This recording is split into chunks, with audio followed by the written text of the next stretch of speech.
परिचय। अंकिता, जैसा कि हम जानते हैं कि पौधों को पानी की आवश्यकता होती है। विल्टेड पत्तियां फिर से हरी हो जाती हैं जब उनकी जड़ों में पानी डाला जाता है, जिसका मतलब है कि पानी पत्तियों तक ऊपर पहुंच जाता है। हाँ, हमने ये भी सीखा है कि प्रकाश संश्लेषण के लिए पत्तियों को पानी की जरूरत होती है। इसी तरह पत्तियों में उत्पादित खाद्य में पौधे के अन्य हिस्सों, तनों, जड़ों, फूल और फलों में भी पहुंच जाता है। इसे पहुंचाने की प्रक्रिया ऊतकों द्वारा की जाती है। हाँ अंकिता, इसी तरह पशुओं में आंत द्वारा अवशोषित भोजन शरीर के सभी भागों के लिए होता है। फेफड़ों में अवशोषित ऑक्सीजन शरीर की हर कोशिका तक पहुंचती है। कोशिकाओं में उत्पादित कार्बन डाइऑक्साइड उन्मूलन के लिए फेफड़ों में लाई जाती है। एकदम सही माधुरी, ऐसे सभी कार्य परिवहन प्रणाली के परिणाम हैं। तो आओ अपने इस अध्याय में परिवहन प्रणाली के बारे में विस्तार से चर्चा करें।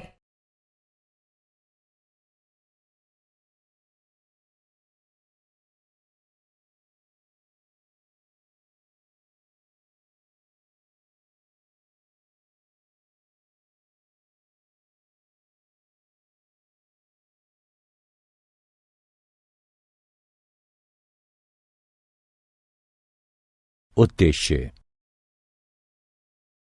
इस पाठ के अंत में आप निम्न करने में सक्षम हो जाएंगे: पौधों और पशुओं की जरूरतों के परिवहन की प्रणाली जानना, अणुओं जैसे के प्रसार की गति के तंत्र का पता लगाना, असमस और सक्रिय परिवहन को समझना, पहुंच के जरिए रक्त की महत्ता को समझना, मानव हृदय की संरचना और कार्य को जानना, रक्त की संरचना को समझना, धमनियों, शिराओं और केशिकाओं को समझना, प्रमुख रक्त समूहों और ब्लड ट्रांसफ्यूजन के समूह के मिलान को समझना, संचार प्रणाली के विकारों का पता लगाना, पौधों में जाइलम और फ्लोएम की संरचना और कार्य का पता लगाना, अणुओं की गतियों के लिए तंत्र, अणुओं की गति कोशिका के अंदर या बाहर उसे संक्रमित करती है। कोशिका झिल्ली चुने हुए पदार्थों का पारगम्य है, जिसका अर्थ है कि यह कुछ अणुओं के प्रवेश और निकास की ही अनुमति देता है। अणुओं की गति जगह लेता है प्रसार, असमस और सक्रिय परिवहन। प्रसार कणों या अणुओं की गति है जो एक क्षेत्र से अपनी उच्च एकाग्रता के एक क्षेत्र के लिए कम एकाग्रता को पहुंचाती है। उदाहरणार्थ, श्वसन के दौरान फेफड़ों में ऑक्सीजन भरी हवा उच्च रक्त नलिकाओं में एकाग्रता से चलती हैं, जो उनमें ऑक्सीजन की कम एकाग्रता के होने पर गतिशील होती हैं। असमस एक गति होती है जिसमें पानी के अणु एक क्षेत्र से ज्यादा पानी के अणुओं के क्षेत्र में कम पानी के अणु वाले क्षेत्र में पहुंच जाते हैं, जब उनको सेमी परमिबिल मेम्ब्रेन से अलग किया जाता है। सेमी परमिबिल मेम्ब्रेन का अर्थ एक मेम्ब्रेन यानी झिल्ली से है, जो कुछ अणुओं जैसे पानी के अणु के माध्यम से गुजारते हैं, लेकिन कुछ अन्य बड़े अणुओं के लिए नहीं। प्रसार या असमस के दौरान कोई ऊर्जा खर्च नहीं होती है। सक्रिय परिवहन अणुओं की गति होती है जो एकाग्रता ढाल के खिलाफ होते हैं, जो ऐसे क्षेत्र से जहां पर एक क्षेत्र से दूसरे क्षेत्र में उच्च एकाग्रता वाली जगह पर पहुंचाता है। सक्रिय परिवहन में ऊर्जा की आवश्यकता होती है।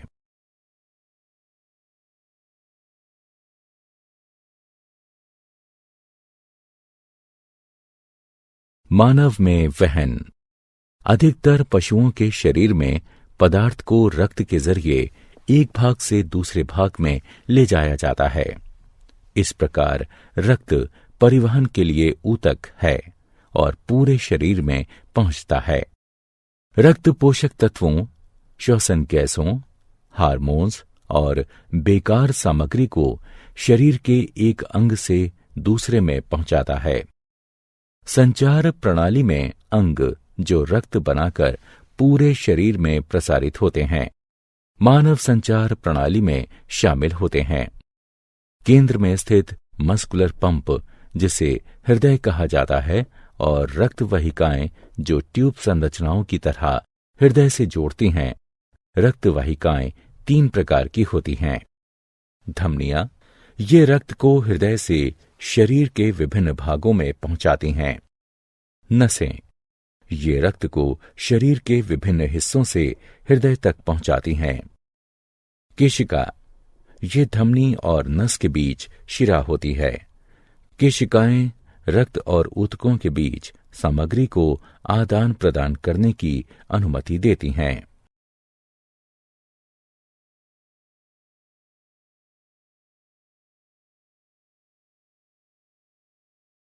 मानव हृदय संरचना। हृदय एक शक्तिशाली मांसपेशियों का अंग होता है जो सीने के ऊपरी भाग में फेफड़ों के बीच होता है। इसमें 4 चैम्बर होते हैं, 2 दाएं और बाएं, एट्रिया, सिंक कोष्ठ, आलिंद भी कहा जाता है इसे, और 2 दाएं और बाएं निलय हैं। हृदय विशेष मांसपेशी कोशिकाओं, जिसे हृदय की मांसपेशी फाइबर भी कहते हैं, जो हमेशा चलती है और बिना आराम किए हमेशा चलती रहती है। संकुचन और विश्राम को 2 धड़कनों के बीच के समय को कहा जाता है, जिसमें वाहिकाएं रक्त को पंप करती हैं। हृदय की धड़कन से शरीर के बाकी सभी अंग उचित तरह से वहन का काम करते हैं। 1 मिनट में सामान्य मानव का हृदय 72 बार धड़कता है। हृदय की धड़कन में असामान्यताओं का पता लगाने के लिए ईसीजी या इलेक्ट्रोकार्डियोग्राफी करवाते हैं।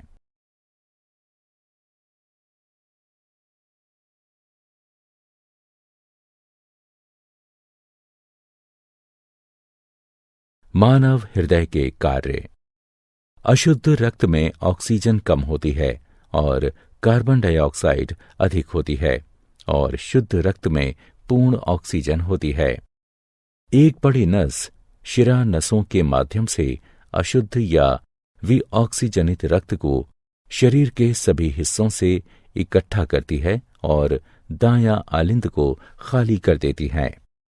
फेफड़ों से एक ही समय में नस में बायां आलिंद ऑक्सीजन से रक्त लाता है। इस समय हृदय के सभी 4 कक्ष आराम कर रहे होते हैं। फिर कोष्ठ और अशुद्ध रक्त दायां आलिंद से प्रवेश करते हैं और बायां आलिंद से शुद्ध रक्त बाएं निलय में प्रवेश करता है। हृदय के भीतर वाल्व रक्त को वापस बहने से रोकते हैं। अगले निलय काम करते हैं, जबकि कोष्ठ आराम करते हैं।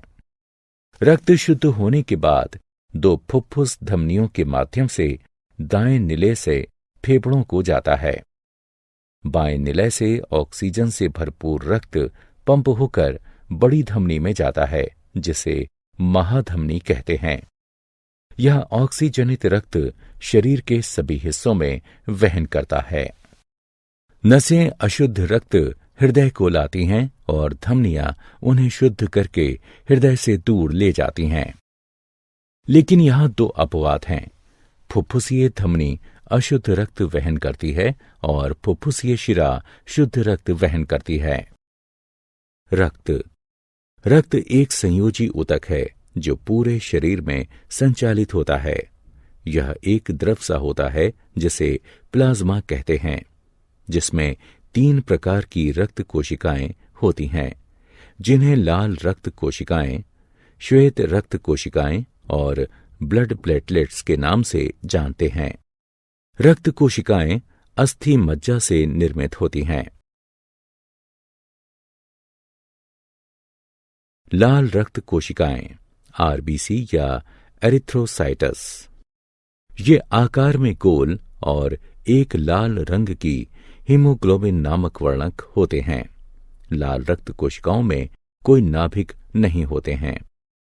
आरबीसी ऑक्सीजन को ऊतकों तक ले जाते हैं और फिर वापस कार्बन डाइऑक्साइड ऊतकों से लेते हैं।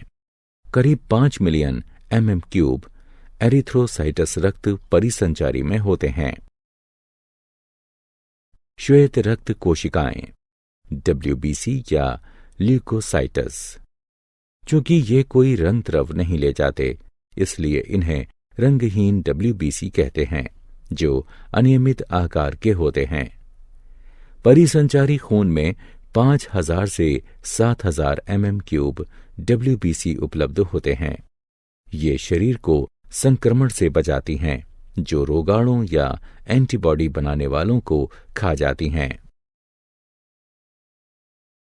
ब्लड प्लेटलेट्स यानी थ्रोम्बोसाइटस। ये कोशिकाओं के बहुत छोटे टुकड़े होते हैं। इनमें कोई नाभिक नहीं होता। ये रक्त के थक्का बनने में भाग लेते हैं। रक्त के कार्य।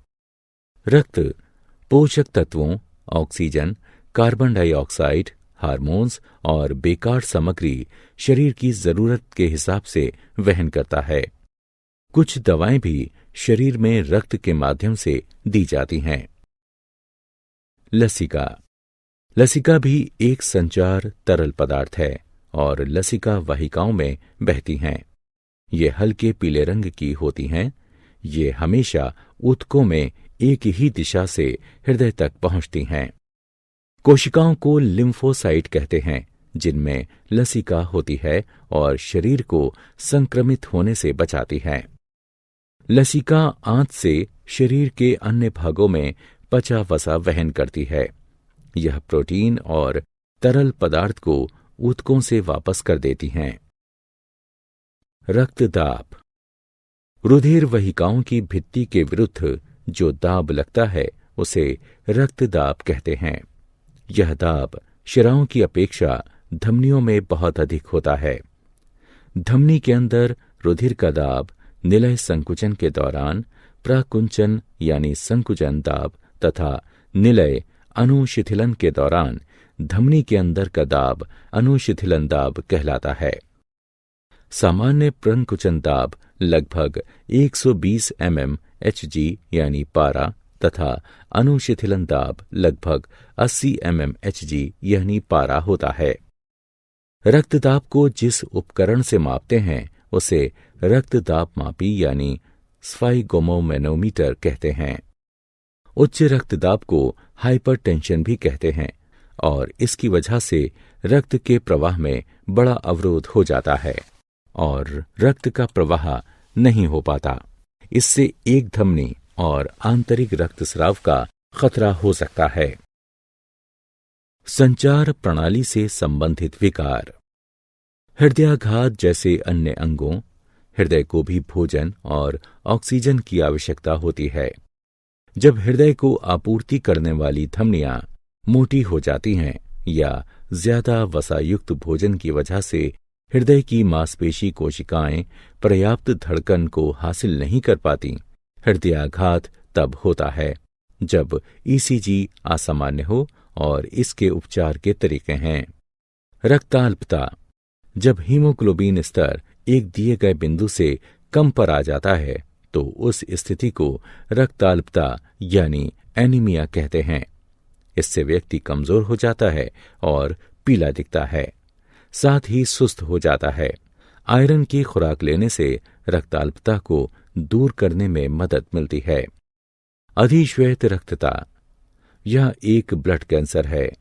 संकीर्ण हड्डी लाल रक्त कोशिकाओं की कीमत पर अत्यधिक श्वेत रक्त कोशिकाएं बनाती है। उच्च रक्तदाब। इसमें उच्च रक्तदाब की स्थिति होती है, जिससे सिर दर्द, चक्कर आना और थकावट का एहसास होता है। सामान्य रक्तदाब 120/80 होता है। उच्च रक्तदाब चिंता करने से भी होता है।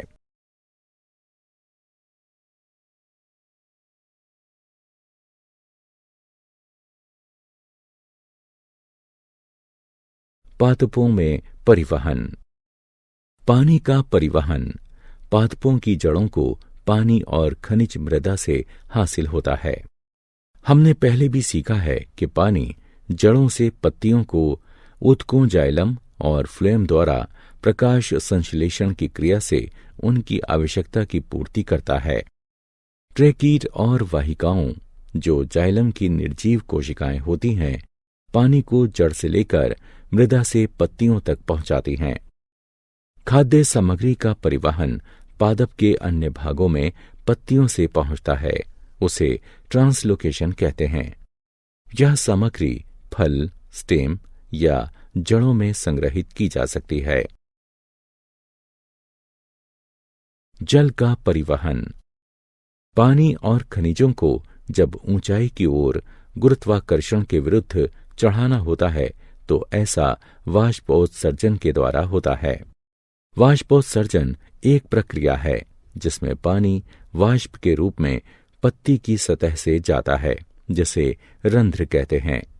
इससे जल अनवरत गति से जड़ के जाइलम में जाता है और जल के स्तंभ का निर्माण करता है। खाद्य और अन्य पदार्थों का परिवहन। खाद्य सामग्री शुगर्स और पत्तियों में संश्लेषित अन्य खाद्य अणु परिवहन फ्लोएम के माध्यम से पादप के अन्य भागों में पहुंचते हैं। चलनी ट्यूब फ्लोएम की जीवित कोशिकाएं होती हैं जो भोजन का परिवहन करती हैं। क्रियाकलाप। 2 छोटे बर्तन लीजिए जो लगभग एक आकार के हों और दोनों में समान मात्रा की मृदा डालें। हम एक बर्तन में एक पादप को और दूसरे में समान ऊंचाई की छड़ी को अन्य पादप के साथ सुनिश्चित कर देते हैं। दोनों बर्तनों की मृदा को प्लास्टिक की चादर से ढक देते हैं ताकि उनमें किसी भी तरह की नमी वाष्पीकृत न हो सके। दोनों को ढकने के बाद एक में पादप और दूसरे में छड़ी के साथ पादप रखते हैं और फिर दोनों को आधे घंटे के लिए सूर्य की रोशनी में रख देते हैं। पादप वाले बर्तन में पानी की छोटी छोटी बूंदें प्लास्टिक की चादर के अंदर दिखती हैं।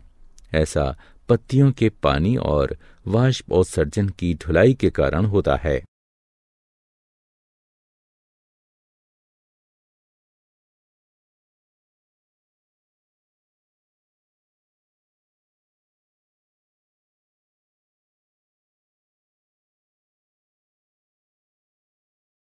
क्या आप जानते हैं हीमोग्लोबिन की मात्रा पुरुष और महिलाओं में भिन्न भिन्न होती है। पुरुषों में इसका सामान्य स्तर 14.5 प्लस और माइनस 2 ग्राम प्रतिशत है। महिलाओं में इसका सामान्य स्तर 12 प्लस और माइनस 2 ग्राम प्रतिशत है। मानव में रक्त हृदय के माध्यम से एक पूरे चक्र में 2 बार गुजरता है, इसलिए इसे द्विपरिसंचरण कहते हैं। सिनोआर्ट्रियल यानी SA नोड छोटी मात्रा में विशिष्ट मांसपेशी कोशिकाओं की दीवार के दाएं कोष्ठ में पाया जाता है, जो वीना कावा के निकट खुलता है। ये ऊतक हृदय की धड़कन को संतुलित रखता है। जब यह कार्य विफल हो जाता है तो रोगी के सीने में इलेक्ट्रॉनिक उपकरण यानी पेसमेकर त्यारोपित किया जाता है ताकि उसके हृदय की धड़कन को संतुलित रखा जा सके। सारांश। आइए हमने जो कुछ सीखा है उसे संक्षेप में दोहराएं। कोशिकाओं के अंदर या बाहर अणु की गति प्रसार असमस या सक्रिय परिवहन द्वारा होती है। अधिकतर पशुओं में रक्त का संचार हृदय के माध्यम से होता है और रक्त वाहिकाओं से यह शरीर के अन्य भागों तक पहुंचता है। मानव के हृदय में 4 संभाग हैं, 2 ऊपर कक्ष जिन्हें कोष्ठ कहते हैं और 2 नीचे के कक्ष जिन्हें निलय कहते हैं। केशिकाएं, धमनी और नस के बीच पतली रक्त वाहिकाएं होती हैं। लसिका प्रणाली लसिका वाहिकाओं से बनी होती हैं, जो रंगहीन द्रव होता है जिसे लसिका प्रवाह कहा जाता है। पादपों में पानी मृदा से अवशोषित होता है और यह जाइलम वाहिकाओं द्वारा पत्तियों एवं अन्य भागों तक पहुंचता है।